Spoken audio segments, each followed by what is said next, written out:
La telaraña. Explorando los vínculos entre el arte y la ciencia. Científicos y artistas destacados construyen a partir de sus diferencias una telaraña de ideas y pensamientos y nos demuestran que al final todo está entrelazado. Déjate atrapar por esta telaraña, conducida por Jürgen Ureña, producida por Emma Tristán. La telaraña, por Amplify Radio 95.5. Buenos días, les doy la bienvenida a una edición más de La Telaraña, el programa de conversaciones con científicos y artistas que se emite todos los lunes a las 7 de la mañana en el 95.5 FM de Amplify Radio. Soy Jürgen Ureña. Hace unos meses, un jurado de Los Ángeles estableció que las empresas Meta y Google actuaron de manera negligente al diseñar intencionalmente plataformas adictivas como Instagram y YouTube. Se les responsabilizó por provocar dependencia y daños a la salud mental de una joven usuaria, sentando de esta manera un precedente legal importantísimo, crucial en los Estados Unidos. En Australia, desde fines del año 2025, entró en vigor una ley que prohíbe el acceso a menores de 16 años a redes sociales como Facebook, Instagram, Snapchat, TikTok, X, YouTube y Reddit, entre otras. Y países como Francia, Inglaterra y Dinamarca están avanzando en esa misma línea. En el fondo, estas acciones están motivadas por algo que hoy nos resulta innegable: la evidencia científica de que la exposición a redes sociales es perjudicial, especialmente para personas menores. Muchos padres y madres del mundo han empezado a tomar acciones al margen de lo que puedan hacer o no los gobiernos de sus países. Así, precisamente, surgen iniciativas como Manos Libres en Argentina, Adolescencia Libre de Móviles en España o Modo Avión en Costa Rica, que son comunidades de personas convencidas de la necesidad de generar espacios de conversación profunda sobre el uso de dispositivos en Internet en niños y adolescentes. Así que esta mañana vamos a conversar sobre las alternativas que pueden construirse para posponer el uso de teléfonos inteligentes en niños y adolescentes, y para eso tenemos el gusto de contar con la presencia del fotógrafo Giancarlo Pucci, que es un araño reincidente, y la neuropsicóloga Karina Castro Fumero, que nos acompaña hoy por primera vez y esperamos por supuesto que no sea la última. Bienvenida Karina, bienvenido Giancarlo.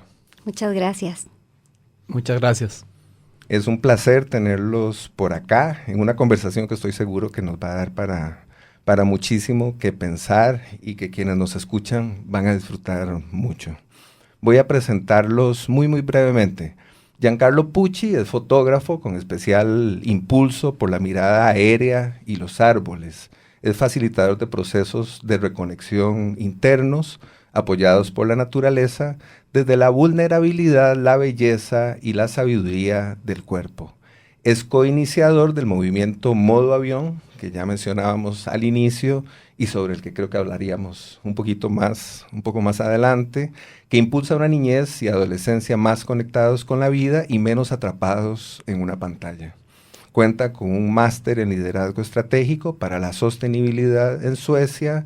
Ha cofundado iniciativas pioneras como Árboles Mágicos y Editorial Pucci, y como facilitador ha profundizado en la sanación de traumas individuales y colectivos desde una perspectiva espiritual. Cuenta además con formación en metodologías como comunicación empática, teoría U y teatro de presencia social.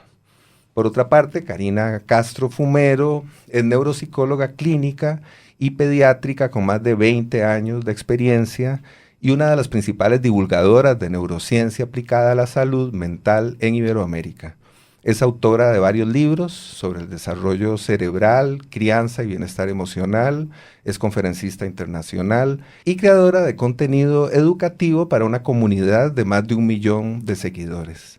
Es coproductora de documentales reconocidos internacionalmente, entre ellos Parenting sin pantallas, ganador de 2 premios Emmy, Food Lies, Mentiras procesadas, premiado en varios festivales internacionales, y Sin Dormir, que están enfocados en cómo las pantallas, la alimentación y el sueño influyen en el desarrollo cerebral y la salud mental. Y bueno, ya antes de entrar en la conversación fuera de micrófonos, hablábamos un poco sobre los sueños y nos quedamos con la idea de que este sería otro gran programa, otra gran conversación.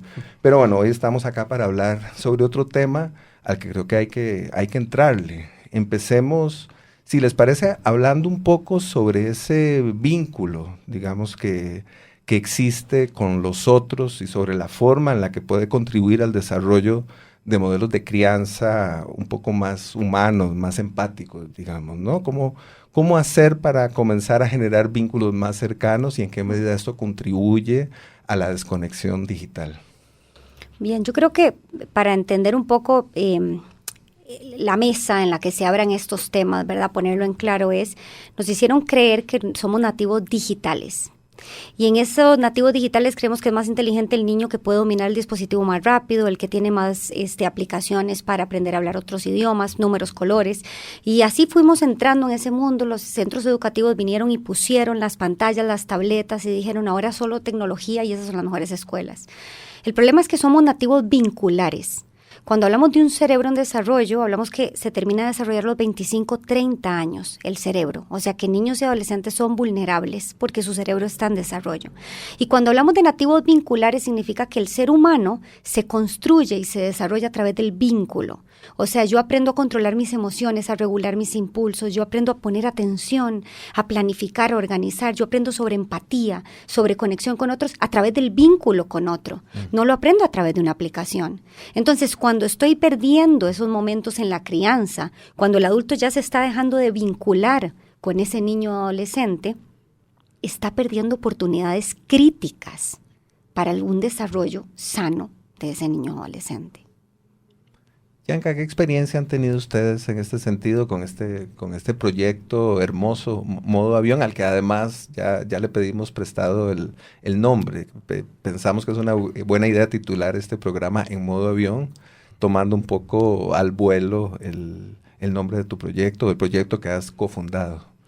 Sí, haciendo eco a lo que comentaba Karina, creo que nos hemos ido acostumbrando a relacionarnos con pantallas. Es más, en la pandemia todos o muchos aprendimos a usar Zoom y empezamos a trabajar mucho en pantallas y se empezó a normalizar eso en nuestros vínculos.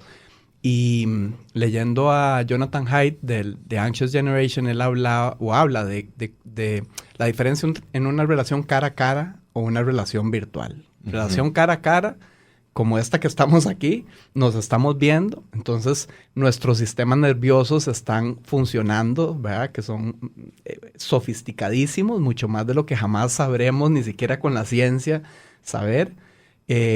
Nuestro lenguaje corporal, la proximidad con la que estamos, las miradas, los gestos, ¿verdad? Aquí les estoy viendo a ustedes, por ejemplo, a sentir, estoy viendo la mirada de Karina, estoy viendo las manos, ¿verdad? Aquí ya hay algo que, aunque no dijéramos ni una sola palabra, está generando un vínculo. Otra es que es sincrónico. O sea, Karina habla, yo le hablo de vuelta, vos hablás, claro, y hablamos de vuelta. Y además, esta es una cuarta, somos un grupo pequeño, entonces hay chance de conversar, de conocernos, y esto se podría extender a 15, 20, 30 personas. Y de alguna manera, y que este es el cuarto punto de las relaciones cara a cara, hay una inversión en la relación, pues nos hablamos por teléfono, nos conocimos, aquí estamos, ¿verdad? Entonces hay como una inversión en la mini comunidad que en este momento somos, y salir de esta comunidad implicaría muchas cosas.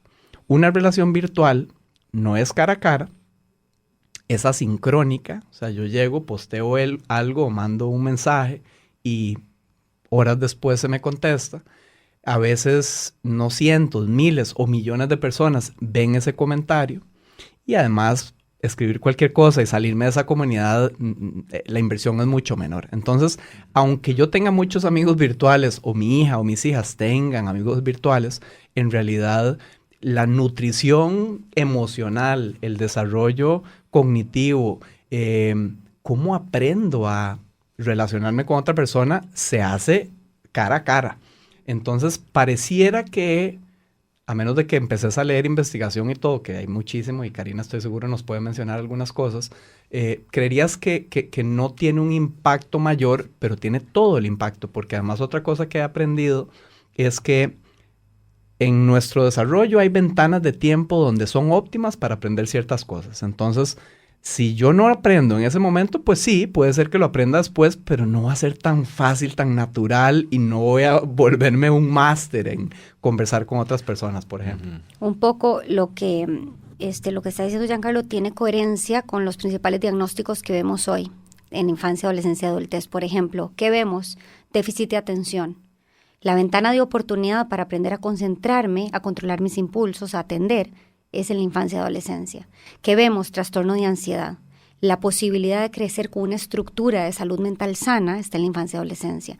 ¿Qué vemos? Ideación suicida en adolescentes. O sea, adolescentes que ya no quieren vivir más o que se autolesionan. ¿Por qué? Porque el mundo es demasiado difícil, porque no tengo un adulto que me corregule, porque ese vínculo no está. Entonces, cuando entendemos que problemas de aprendizaje, de control de impulso, de regulación, escuelas, ¿verdad?, que se quejan de que no puede planificar, organizar, anticipar, o sea, necesito ir donde una psicopedagoga. Trastornos sensoriales, niños que tienen trastornos sensoriales. ¿Por qué? Porque los sentidos se desarrollan a través de varias variables. Por ejemplo, el movimiento, cuando un niño salta en una cama, cuando se expone a la naturaleza, cuando está en un columpio, en un sub y baja.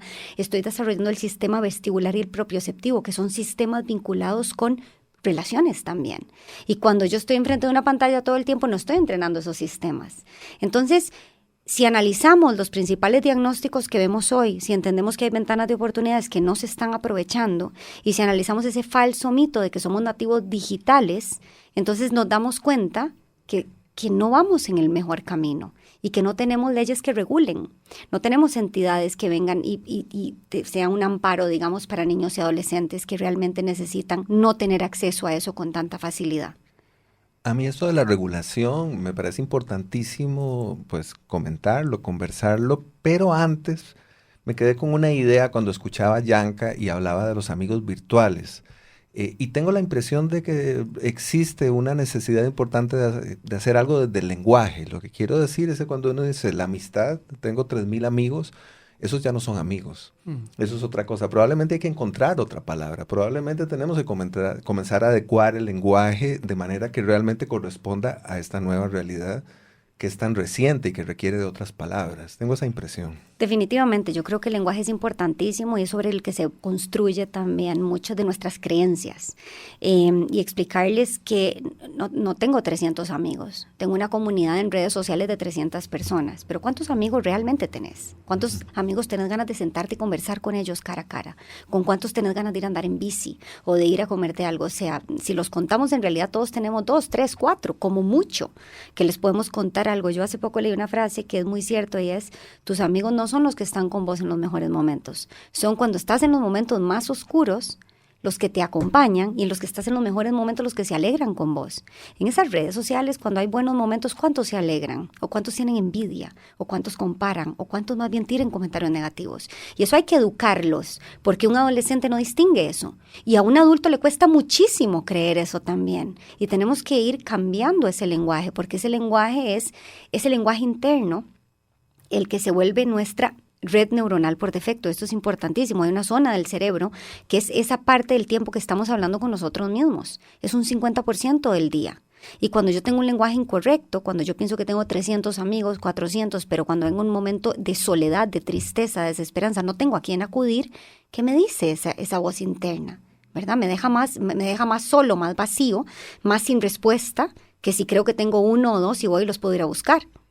Claro, porque además ya esa palabra está asignada, digámoslo así, de manera equivocada a esa comunidad. Ya no puedes identificar a tus amigos porque esa palabra se gastó o se utilizó de otra manera, no ha generado ese otro vínculo. Exacto. Totalmente. Y vamos a ver, está el lenguaje, por supuesto, de las palabras, pero el lenguaje de lo que ves en otras personas. Y aquí también entiendo que dentro de estas ventanas de tiempo de nuestro desarrollo, por ejemplo, para un adolescente, las referencias son claves, los puntos de referencia.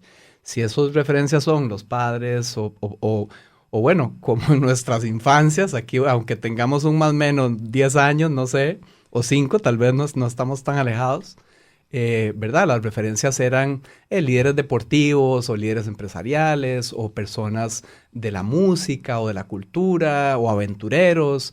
Hoy en día las referencias son influencers y me atrevo a decir que un alto porcentaje de esos influencers lo que están promoviendo, por no decir vendiendo, pero lo que están promoviendo en esa imagen que vemos, en ese lenguaje que vemos, tiene que ver con dinero, tiene que ver con mujeres, en el caso de los hombres, tiene que ver con popularidad, tiene que ver con hacer cosas...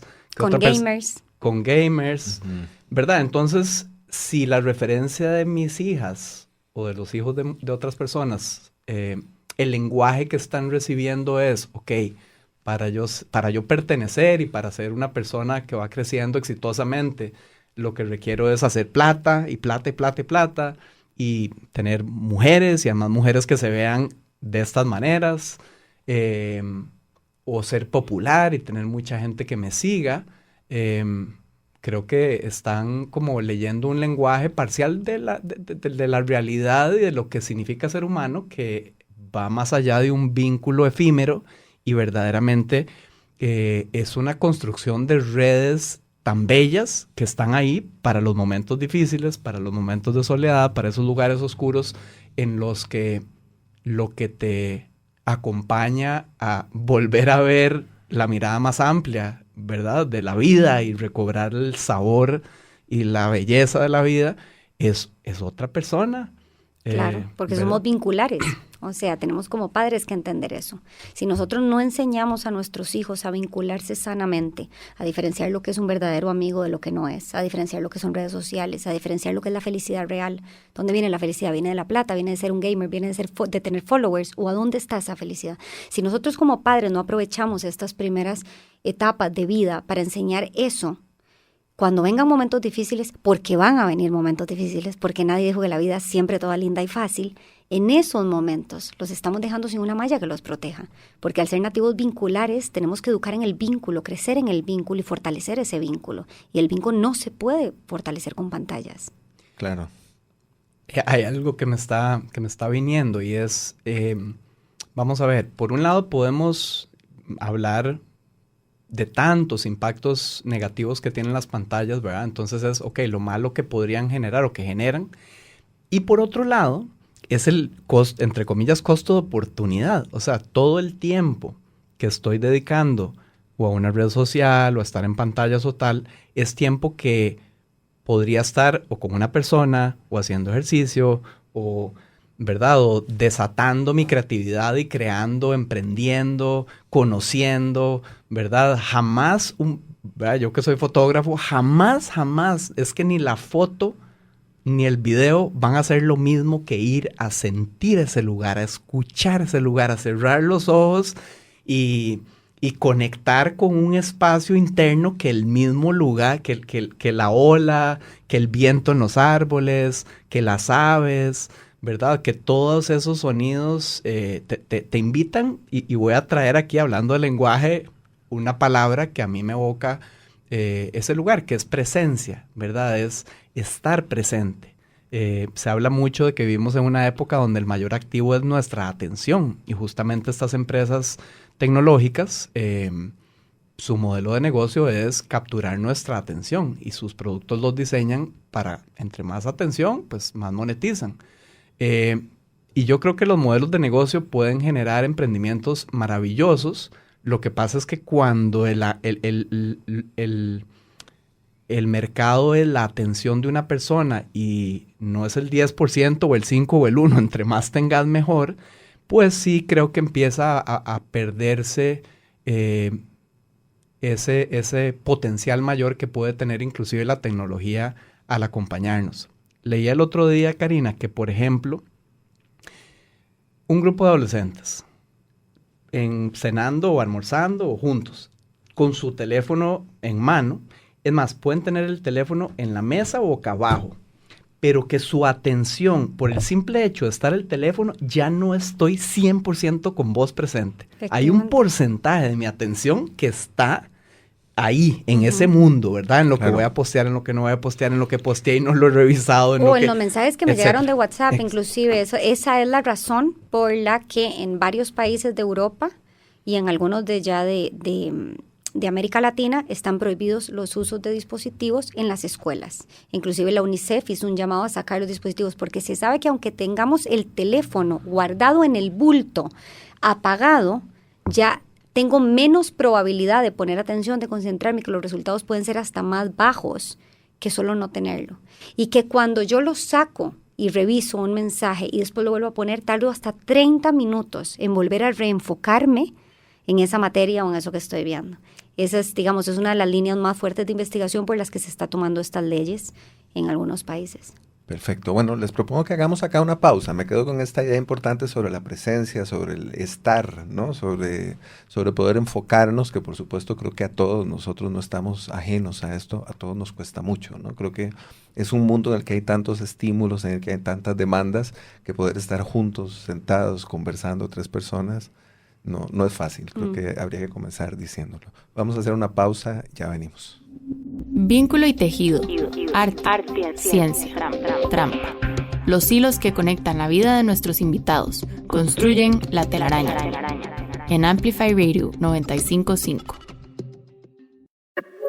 La telaraña en Amplify Radio 95.5. Hola, estamos en una telaraña en la que hemos conversado, bueno, sobre muchísimos temas, pero pensamos inicialmente hablar sobre pantallas digitales, niñez y adolescencia, y esto se va abriendo, por supuesto, es un tema complejo, amplio, y hemos conversado con el fotógrafo Giancarlo Pucci y la neuropsicóloga Karina Castro Fumero. Le pedimos a Karina un tema musical para comentar, como hacemos siempre, y nos propuso escuchar un fragmento de Fix, de la banda británica Coldplay. Escuchémoslo y ya venimos a comentarlo.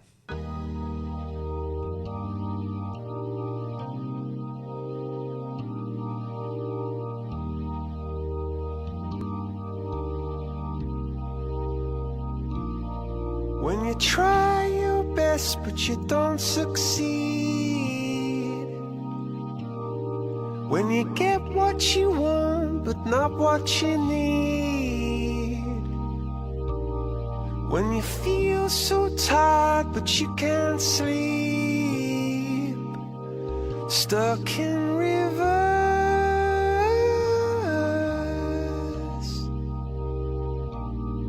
and the tears come streaming down your face, when you lose something you can't replace, when you love someone but it goes to waste, could it be worse?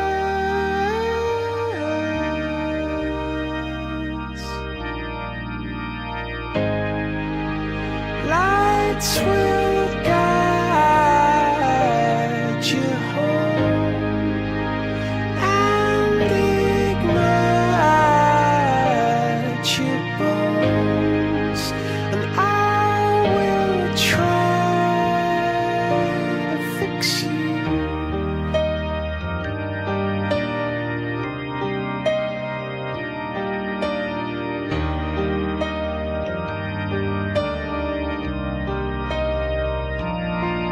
And high up above or down below, when you're too in love to let it go, but if you never try, you'll never know just what you were.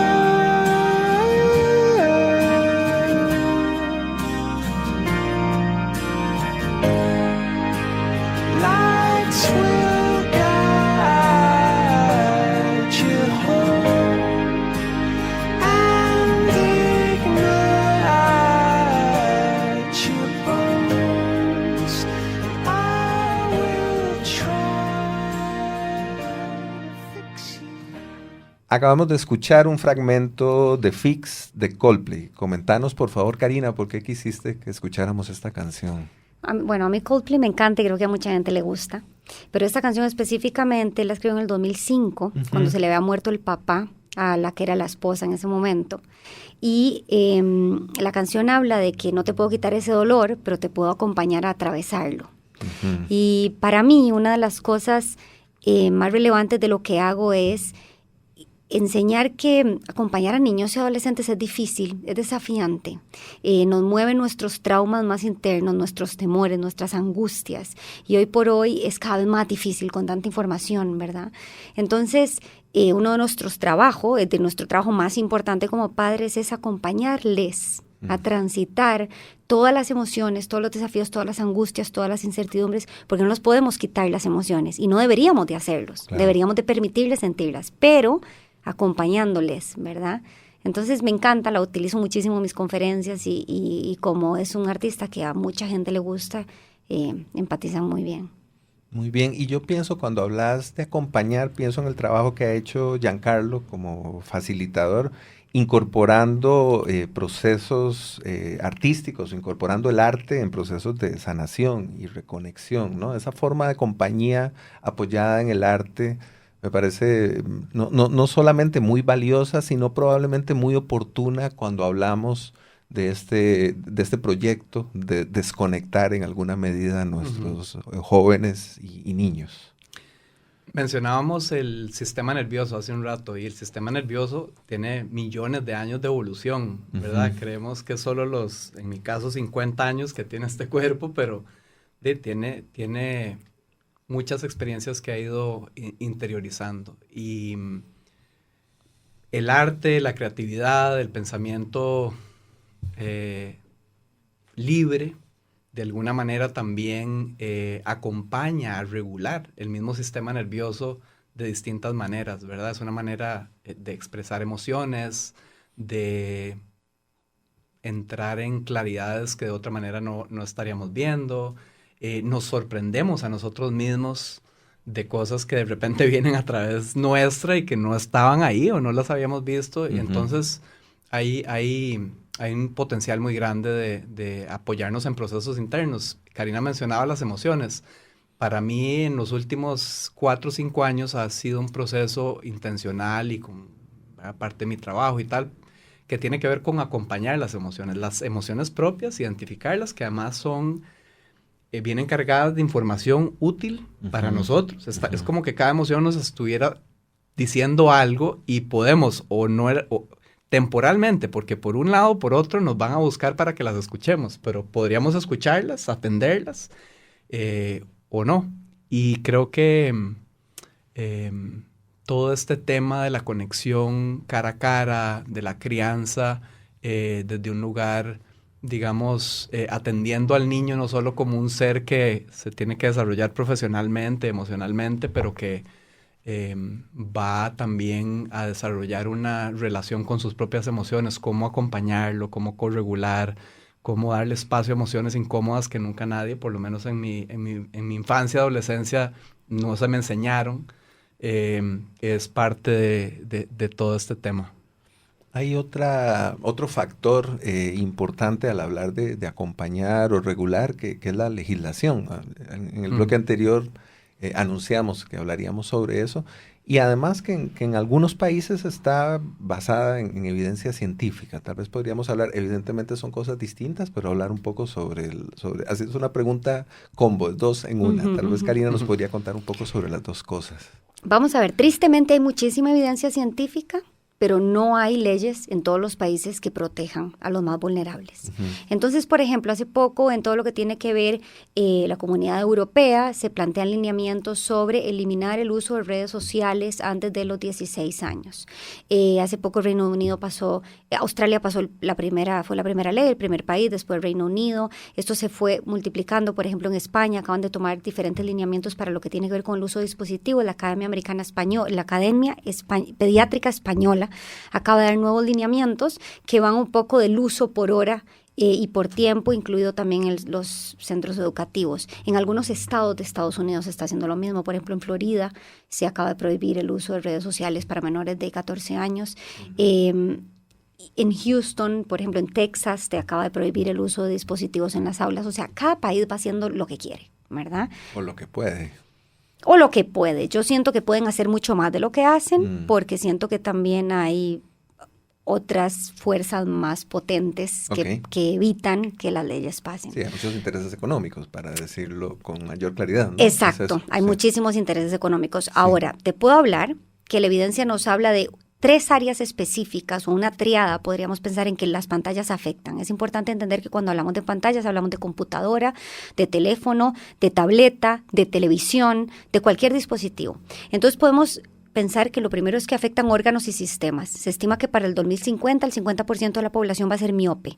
Estamos teniendo problemas de tendinitis, problemas posturales. Los cimientos de los huesitos están, ¿verdad?, en esa forma. Hoy por hoy los adultos somos los que más nos quejamos de problemas de tendinitis. Tenemos también obesidad como uno de los problemas más impactantes que vemos en todo el mundo, en niños, por el sedentarismo. Aparte de esto, esos son órganos y sistemas. Después tenemos lo que tiene que ver con funciones cognitivas superiores. ¿Qué tenemos hoy en día? Un retraso en el lenguaje, aumento de déficit de atención, niños que tienen dificultades en controlar sus impulsos, con más irritabilidad, con más agresividad, más diagnosticados, más medicados. Y eso tiene que ver con el impacto que tienen las pantallas en las funciones cognitivas superiores. Y en una tercera área tenemos el impacto que tiene que ver en la química cerebral. Y esta evidencia, la química cerebral, es el fundamento por el que han ido bloqueando las redes sociales en algunos países. ¿Qué hace con la química cerebral? Altera cómo funciona el cerebro. Genera, habremos escuchado la dopamina, que cuando vemos las redes sociales tenemos un exceso, una cantidad poco natural o antinatural de dopamina, que hace que después la vida resulte aburrida, que no tengamos ganas de hacer otras cosas, que veamos la felicidad en las pantallas y no en otro lado. ¿Qué pasa cuando tenemos exceso de esta dopamina que no es sana? Ansiedad, depresión, suicidio, trastornos dismórficos corporales, la anorexia, la bulimia, que es lo principal que vemos en adolescentes. Esta evidencia más robusta, que es en este tercer punto, es el que hace que muchos países empiecen a bloquear redes sociales. Pero podemos tener muchas más leyes que protejan. Podemos obligar a que saquen los dispositivos de las escuelas.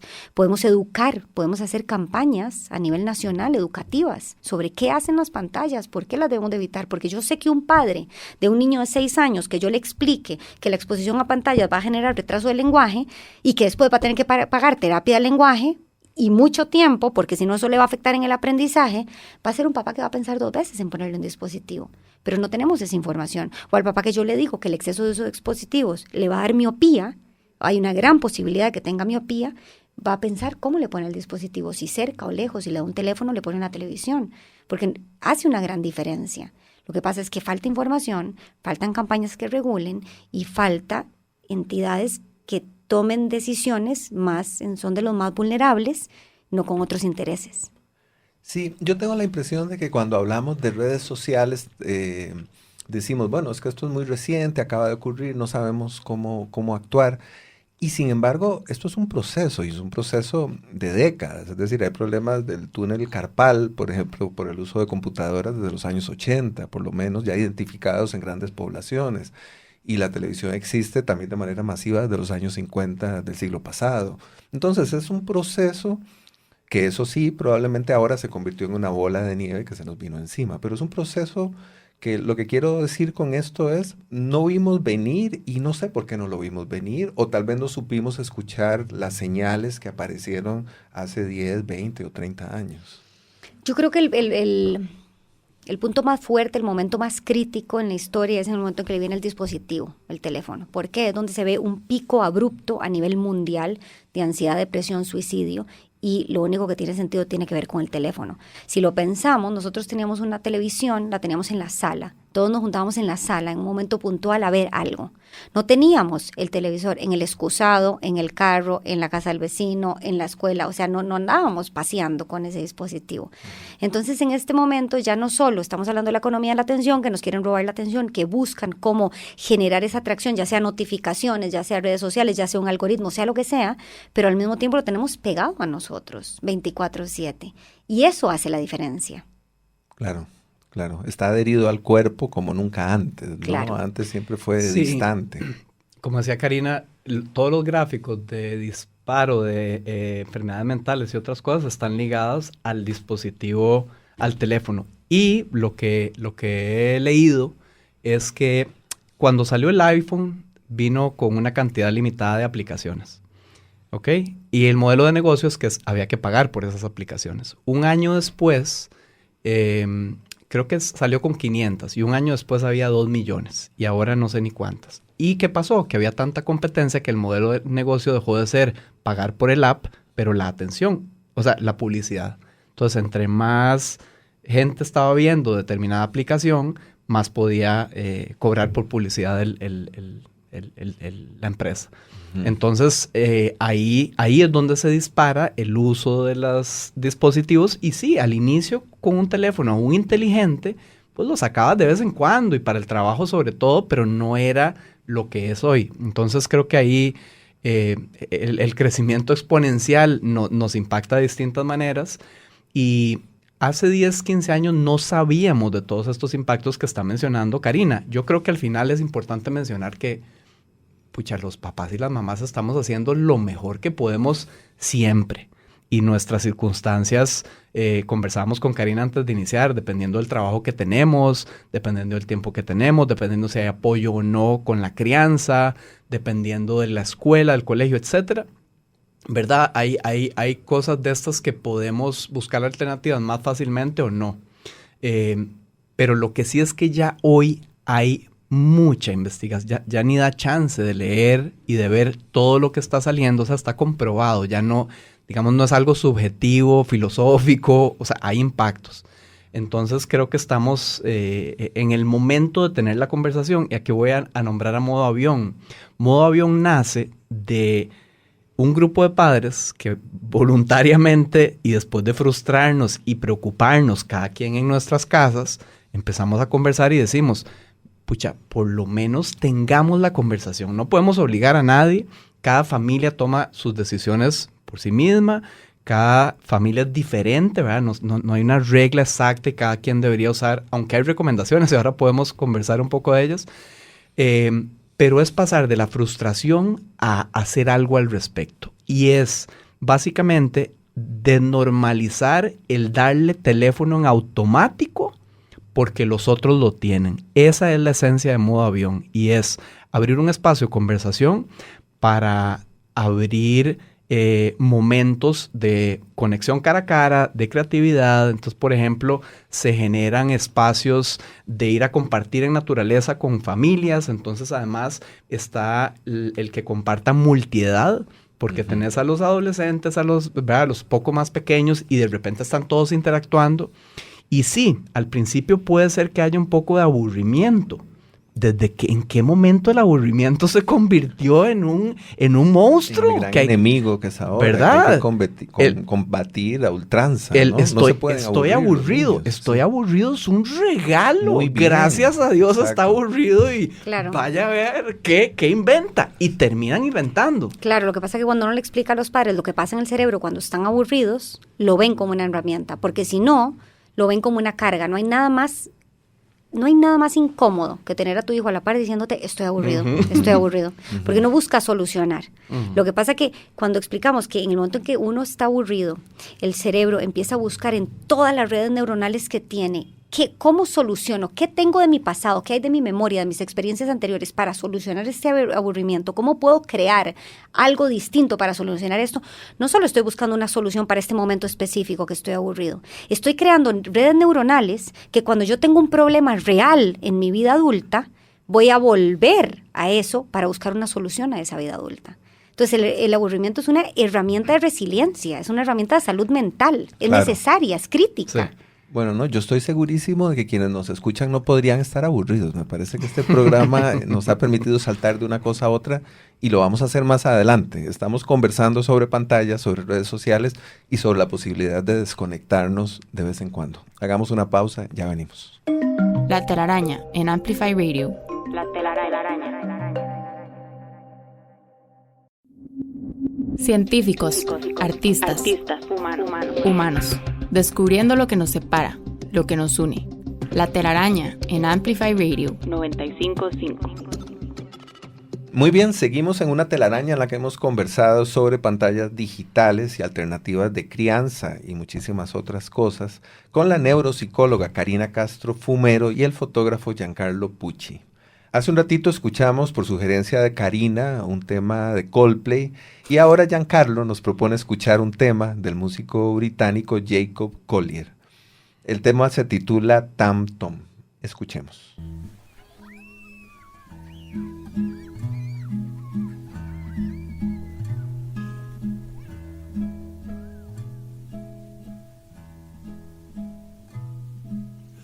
Light up the stove of your countenance.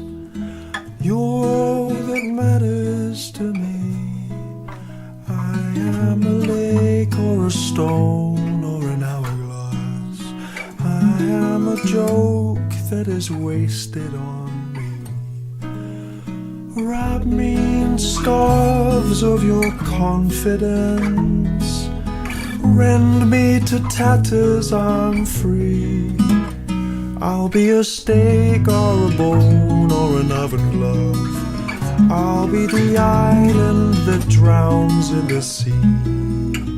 Tom Thumb, where do you come from? I'm lost, soft, drowning in everything. Tom Thumb, thought you were gone and I found you inside of everything.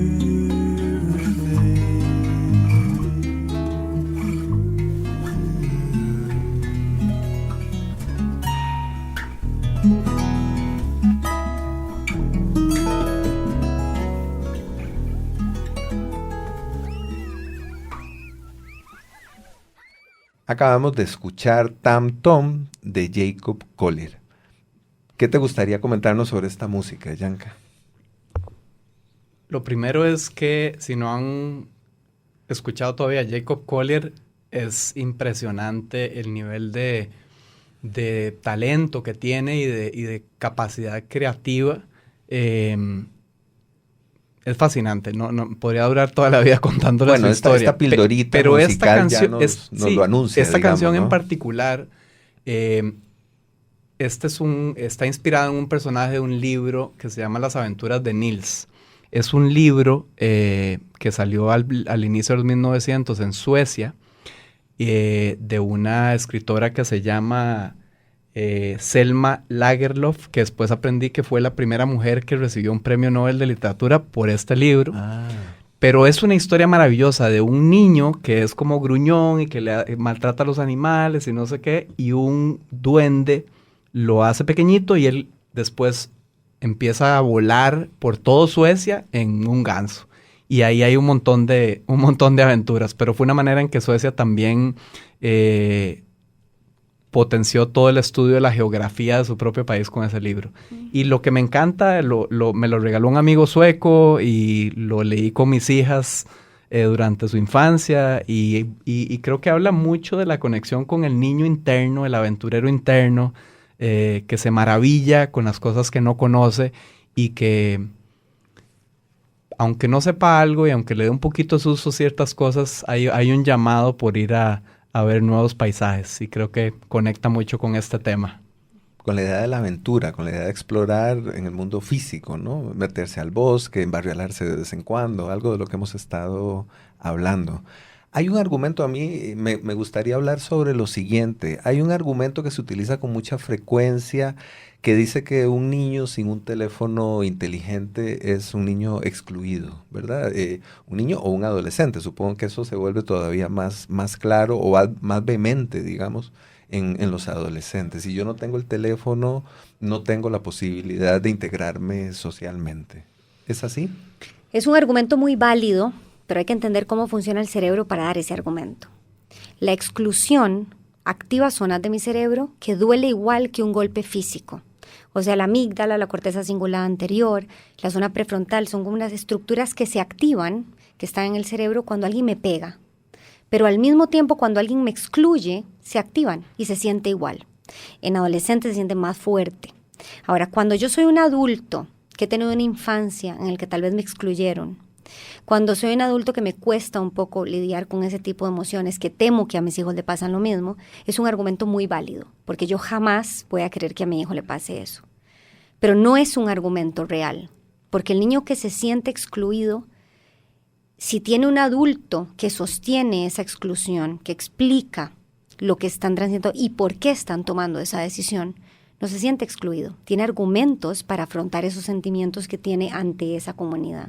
Además, que la exclusión, vamos a considerar que es un centro educativo en el que ya no usan pantallas. Claro. Teléfonos específicamente, no se permiten teléfonos.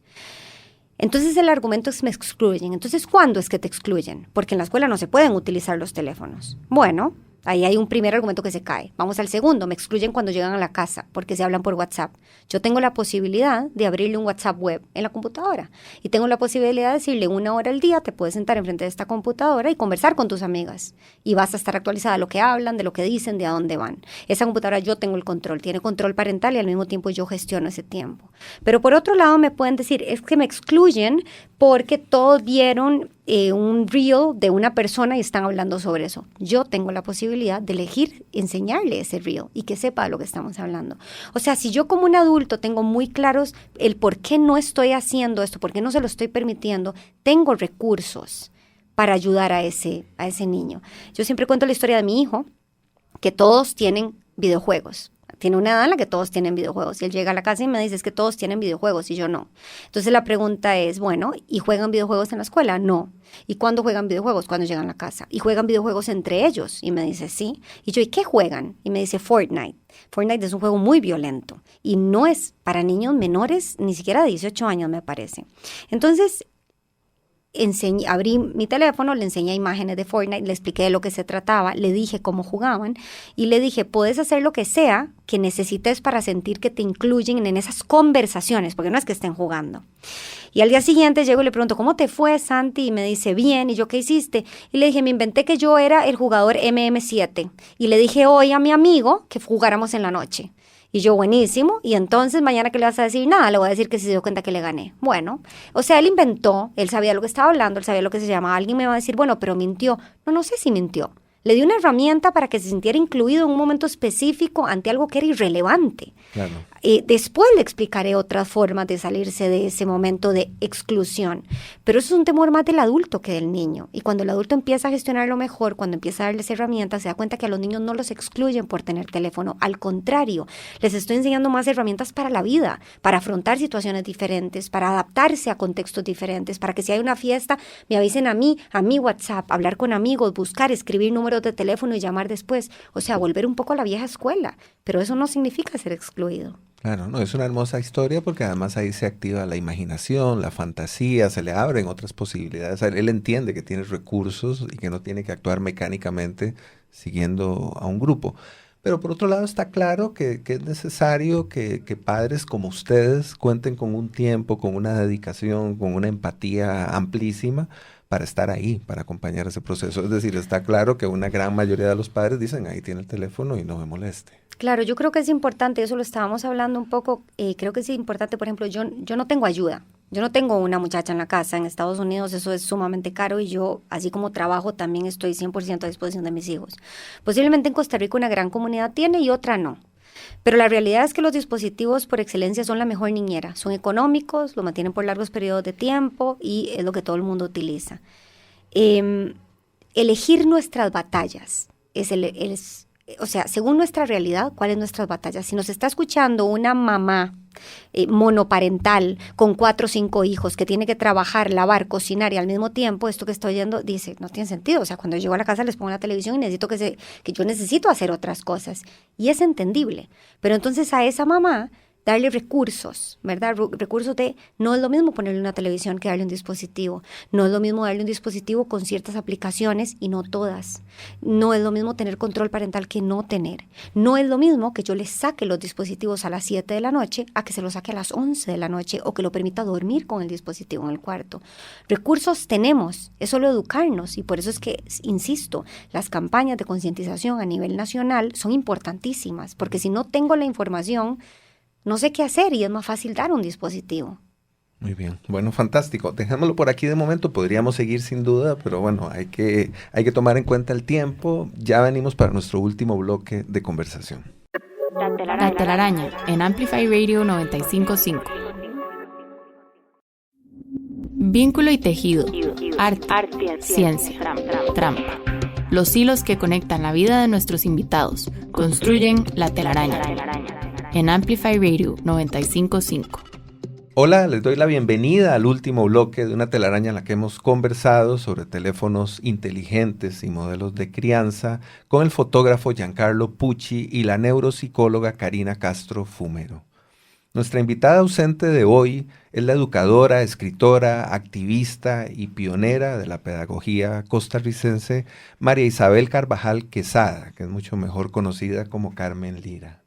Carmen Lira nació en 1888 y falleció en el exilio en México en 1949. Tras estudiar en Europa con una beca estatal, regresó e introdujo los métodos Montessori y Froebel. Y en 1925 fundó, junto a la escritora Luisa González, la Escuela Maternal Montessoriana en barrio El Llano de la Soledad, al sur de San José, para niños de escasos recursos. Carmen Lira además es reconocida, seguramente quienes nos escuchan la habrán identificado por su trabajo recuperando la tradición oral costarricense, incluso de otros países, en la figura de la tía Panchita, o específicamente en los famosos cuentos de mi tía Panchita, que se publicó en el año 1920.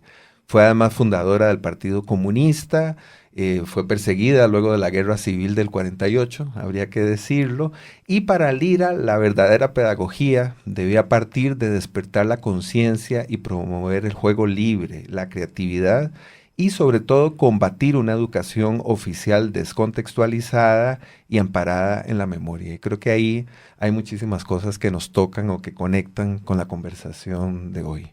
¿Qué les gustaría comentar sobre nuestra invitada ausente? ¿Qué ideas surgen al escuchar este nombre? A mí me parece que otro adjetivo que le pondría a ella es visionaria, porque todo lo que ella dijo, intentó e hizo tiene mucha neurociencia de fondo. Y estos últimos años se ha comprobado que el juego libre, la motivación, la creatividad, la diversión, esa curiosidad, así es como mejor aprenden los niños. Así que ella, de una u otra forma, dijo lo que teníamos que hacer y muchos años después viene la ciencia y confirma que esa es la forma correcta de hacerlo. Entonces me parece que es un adjetivo más que le pondría. Claro, hermoso, muy oportuno. Sí, yo le sumaría a esa rebeldía que introdujo hasta nuevos métodos educativos, ¿verdad? Buscando siempre nuevas formas de enseñar. Conecta con todo este momento en el que estamos, donde hay un cambio gigante, donde en realidad nadie sabe aún, porque todo es muy nuevo, qué impactos y cómo nos podemos relacionar de maneras más sanas con tecnología. Y de alguna manera Carmen Lira siento que nos invita a repensar y replantear, digamos, el piloto automático de que todos están haciendo algo porque los demás lo están haciendo, sin necesariamente detenerse a tener la conversación y a preguntarse en el centro del corazón, bueno, esto realmente cómo se siente, ¿verdad? Aprender y recordar a escuchar un poco más la intuición y bueno, algo que le sumaría a Carmen Lira es, en eso soy old school, me encanta leer, pero me encanta tener el libro, sentirlo, ¿verdad? Entonces, los cuentos de mi tía Panchita, ¿verdad? Nos acompañaron en la infancia.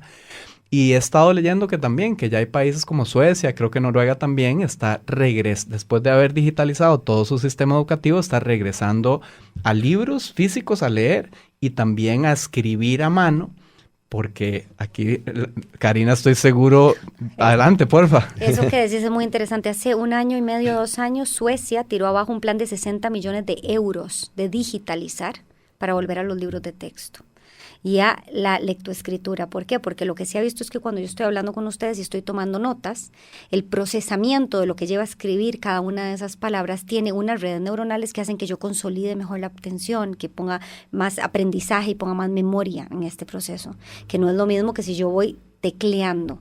A diferencia también de cuando estoy leyendo, cuando agarro un libro y paso las hojas, cuando hago una lectura que va de izquierda a derecha, logro, digamos, que la información llegue de forma más profunda, donde digamos, los conceptos de aprendizaje, de memoria, de tener acceso más profundo a esa información, digamos, no lo vemos con las pantallas. Vieras que con nuestros libros, los libros de foto, también lo comento, o sea, si yo te pregunto, Jürgen, ¿cuántas fotos o cuál fue la foto más memorable que viste en Instagram la semana pasada? No te vas a acordar porque son tantas que ya el cerebro las deja pasar. En cambio, la experiencia de sentarse con un libro, yo lo he visto desde niños, adultos mayores, cualquier edad, sentir el libro, casi que olerlo, pasar las páginas, volverla a pasar, quedarse viendo una foto y cada rincón con la persona que estabas a la par. Entonces, siento que ahí hay algo que de repente por la rapidez de la tecnología no nos detuvimos. Bueno, qué rico que se están abriendo estas conversaciones, y yo también quisiera como aclarar, no es que soy o Modavión es antitecnología, no, nada más que hay que aprender a utilizarla en los momentos óptimos donde nos va a potenciar, donde nos va a apoyar, el bienestar del ser humano finalmente va a mejorar, no en automático simplemente porque me quedo atrás o porque si no lo uso no voy a tener trabajo. Es más, los trabajos del futuro ni siquiera lo sabemos y se está reconociendo que más bien por la tecnología, el Foro Económico Mundial, las capacidades que más está valorando para los trabajos del futuro, solución de problemas complejos, que por ejemplo en la relación humana, en el estar en grupos de trabajo, es donde se desarrolla creatividad, etcétera. Entonces, y las importantes, que son empatía, habilidades sociales. O sea, a mí ya no me interesa qué tan bueno seas utilizando o inteligencia artificial. A mí me interesa que llegues, que me mires a los ojos, que me puedas dar la mano, que seas coherente con tu lenguaje verbal, no verbal. A mí me interesa eso, porque ese es el líder que va a poder manejar a otros, que va a poder, o sea, los vínculos, ¿verdad?, en los que es el recurso más valioso de cualquier empresa. No es la tecnología. Y volviendo a Carmen Lira, pienso en lo que puede ocurrir en ese momento en el que los padres le leen a sus hijos, toman el libro, se toman un tiempo para conversar sobre el cuento que acaban de leer. Ahí hay una tecnología, porque por supuesto lo es, valiosísima. Hay un libro ya centenario, como decía, se publicó en 1920, que es valiosísimo para compartir y para generar estos procesos de comunicación, de empatía, etcétera. Sí, hay estudios muy lindos donde se ve la activación de todo el cerebro de los niños cuando están leyendo cuentos encima de los regazos de sus padres y van conversando, viendo el libro, a diferencia de si estoy a la par o si estoy haciendo un audiolibro o si estamos, qué sé yo, con la tecnología. O sea, no es lo mismo la activación del cerebro, no es lo mismo la química que activa. Y nos invito, detengámonos por unos segundos a ir a ese regazo en un lugar de calma, ¿verdad? Donde el calorcito de papá, de mamá, de la abuela, del abuelo o de quien esté ahí, que se detuvo un rato a prestarme atención, es más, a leerme el cuento que yo quería que me leyera, y creo que esos 10 minutos de lectura te quedan por el resto de la vida, si hubiera un armario de todas las memorias y todos los recuerdos bellos que me nutren, ese va a estar ahí. Yo tenía una paciente que cuando estábamos retomando la infancia me decía: si hay algo que me recuerda a la infancia, es el olor a mi mamá cuando llegaba en la noche y se sentaba a la par mía y me leía un cuento. No era el cuento, era el olor que tenía ella. Y yo, ¿y a qué olía? Y me decía, no sé, como a dona. Olía dulce, olía lindo, olía rico. Es ese olor, ¿verdad? Quedó impregnado en esa memoria. Sí. Entonces, las memorias se construyen a través de muchos sentidos, no solo uno, y entender que los vínculos, más allá de las pantallas, generan esa activación de todos los sentidos. Bueno, pues queda por ahí la sugerencia para que quienes nos escuchan vayan corriendo a una librería, busquen los cuentos de mi tía Panchita y los lean esta noche a sus hijos. Quisiera aprovechar para conectar todo esto como con el momento global, ¿verdad? Porque esto pareciera un tema aislado, pero es un reflejo de un momento global de polarización, de desconexión, de donde se están evidenciando un montón de cosas del ser humano que tal vez estaban un poco escondidas, pero que creo que ahora se vienen a la superficie y las vemos. Uh-huh. Y pareciera que estamos hablando como de, ¿verdad? Como de ir atrás y leer libros y no pantallas y no tecnología. Y quisiera como más bien nombrar que todo esto es parte de una evolución donde empezamos a darnos cuenta en realidad que nos está funcionando, que no, y lo usamos al servicio de este crecimiento y de esta evolución humana. Entonces, esto no es me corregís, Karina, pero no es que estamos tachando de que lo que está sucediendo hoy todo es malo y entonces devolvamos a un lugar nostálgico en el pasado. No, es más bien... No es pensamiento retrógrado, es lo contrario. Estamos construyendo un nuevo futuro, con cosas nuevas que no conocemos. Entonces, aprovechemos lo que ha servido. De nuevo, cerremos los ojos, sentamos esos momentos de conexión profunda que a lo largo de nuestras vidas hemos tenido, y de ahí es donde podemos informarnos en cómo queremos usar tecnología y cómo queremos relacionarnos con otras personas, nuestros hijos, etcétera. Sí, parece que leer en este momento los cuentos de mi tía Panchita es revolucionario en más de un sentido, ¿no? De muchas formas. Así que, bueno, creo que nos quedó muy bien nuestra invitada ausente de hoy para abrir esa ventanita de la conversación. Y para abrir otra ventanita también tenemos el último tema musical, que está a cargo de Jorge Drexler. Y es un tema, bueno, yo no lo conocía, gracias a Fabián, que colabora con este programa. Conozco ahora esta canción que se titula Telefonía, y que también nos habla sobre el valor de la comunicación y nos lleva justamente a otra forma de entender esto, ¿no? A entender que, por supuesto, estamos hablando de estos valores esenciales que están ahí ahora con un aparato que probablemente nos esté también produciendo algo de ruido, pero estamos hablando al fin y al cabo de eso, de conexión, de comunicación, de esto que nos ha hecho ser humanos desde siempre. Escuchémosla y venimos un poco a cerrar ya nuestra conversación de hoy.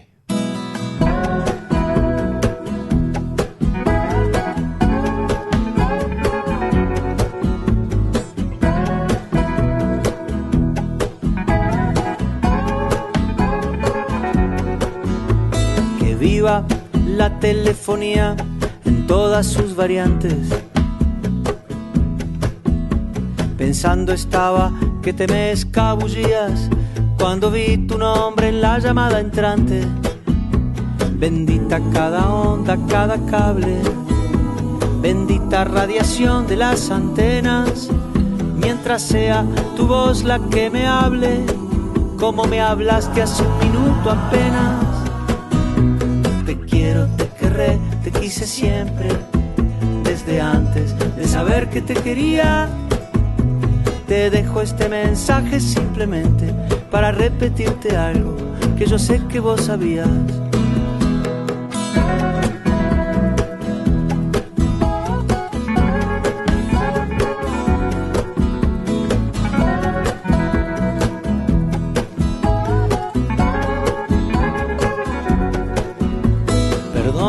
Que insista en elogiar las telecomunicaciones, aunque todos creen que han inventado algo y siguen siendo las mismas las canciones. Benditos los rollos de papiro, benditas servilletas de los bares que han guardado idénticos suspiros desde el cantar de los cantares. Quiero, te querré, te quise siempre, desde antes de saber que te quería. Te dejo este mensaje simplemente para repetirte algo que yo sé que vos sabías. Noches en vela, nombres en clave, cuántos secretos, versos galantes, mil confesiones delirantes. Pasan milenios, cambian los nombres de los amantes, cambia el atuendo, pero el mensaje sigue siendo: te quiero, te querré, te quise siempre, desde antes de saber que te quería. Te dejo este mensaje simplemente para repetirte algo que yo sé que vos sabías. Te dejo este mensaje simplemente para repetirte algo que yo sé que vos sabías.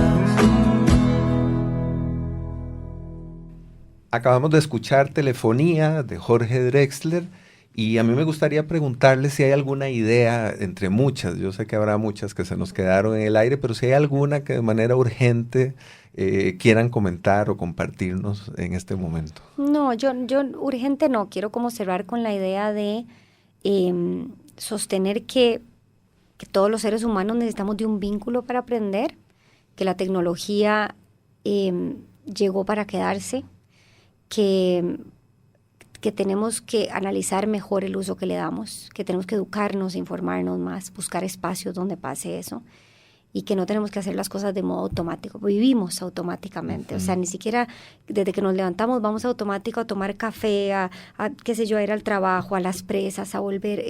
No nos cuestionamos un montón de cosas, y yo creo que la tecnología sí es algo que no hay que detenerse, analizar el impacto que está teniendo, el tiempo que pasamos, la forma en la que se lo estamos dando a nuestros hijos, y tomar mejores decisiones, pero jamás es, ¿verdad? Un poco lo decía Giancarlo, no polarizar, no es bueno o malo. Es una herramienta más que tenemos que saber utilizarla sabiamente, principalmente con los más vulnerables. Gianca. Me encantaría compartirles sobre Modo Avión, que es una iniciativa que nace con padres y madres preocupados, frustrados, y que decidimos tomar acción, leer, investigar, entender todos estos impactos, asustarnos más de camino, pero entonces empoderarnos más.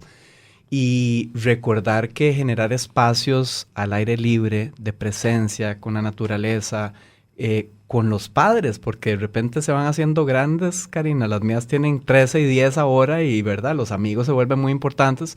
Pero entonces está la idea de que unos van a andar por un lado y otro por otro. Se pueden generar espacios compartidos y esto es lo que hace Modo Avión. Hemos hecho rides de rafting, picnic con ruedas en la sabana, vamos a una montaña a caminar, espacios de lectura compartido, charlas con expertos que nos hablan de todo este impacto de la pantalla, esto más con los padres.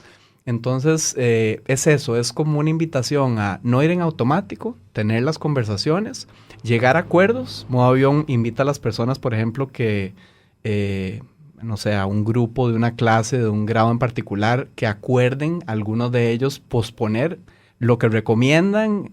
De nuevo, esto no es una regla, pero hay una recomendación de que los dispositivos para mandarse mensajes o llamar a los 14 años y redes sociales mínimo 16. Yo creo que debería ser 18, pero digamos mínimo 16. Entonces es llegar a acuerdos en el sitio web de Modo Avión.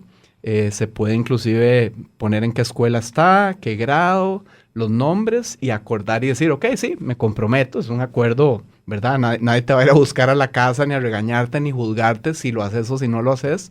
Y entonces ese acuerdo automáticamente el sitio web se lo manda a las personas de ese grado que ya lo han firmado también, con la intención de que por lo menos haya un grupo que se sienta que no tiene pantalla y que igual eso también es aceptado, que finalmente es importante en la infancia y en la adolescencia. Y básicamente es un movimiento de padres y madres y está abierto para cualquier persona que quiera investigarlo. En el sitio web hay un montón de recursos, investigaciones, videos, por ejemplo, de expertos como Karina. Fantástico. Gianca, ¿y cuál es la dirección del sitio web?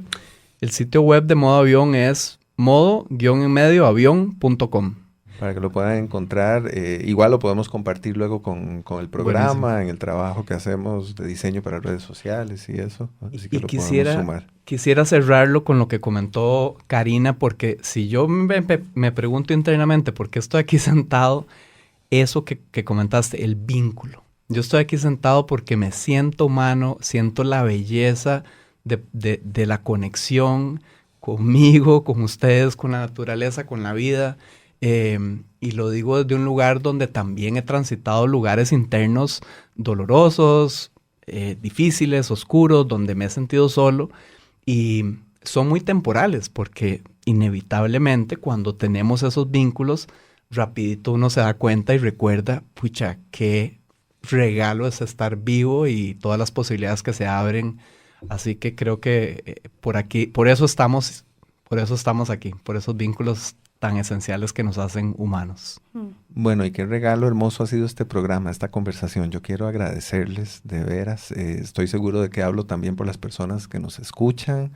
Amenazo con invitarlos más adelante, cuando Karina esté por acá de nuevo, porque esto es importante. Desde hace un buen tiempo no hacemos telarañas con aparatos, las hacemos en modo avión. Es decir, no utilizamos plataformas, sino que conversamos. Eso, en algún momento nos dimos cuenta de que eso era realmente importante y hacía que la conversación funcionara como esperamos que funcione siempre. Así que bueno, otra vez, muchas gracias por estar acá. Muchas gracias también a Daniel Ortuño, que nos acompaña en la cabina de grabación, a Fabián Coto, que como decía, ha sido muy importante para la preparación de este programa, a Emma Tristán, la productora de La Telaraña, a Gabriela Zumbado, que está a cargo de la identidad gráfica de este programa, y a todas las personas que nos sintonizan los lunes a las 7 de la mañana en el 95.5 FM de Amplify, o a quienes lo hacen después, porque el programa se puede buscar y escuchar en diferentes plataformas. Así que no hay manera de decir que no me pude enredar en La Telaraña. Siempre hay muchas formas de enredarse. Soy Jürgen Ureña, les deseo una buena semana y les agradezco la sintonía. Muchas gracias y hasta pronto.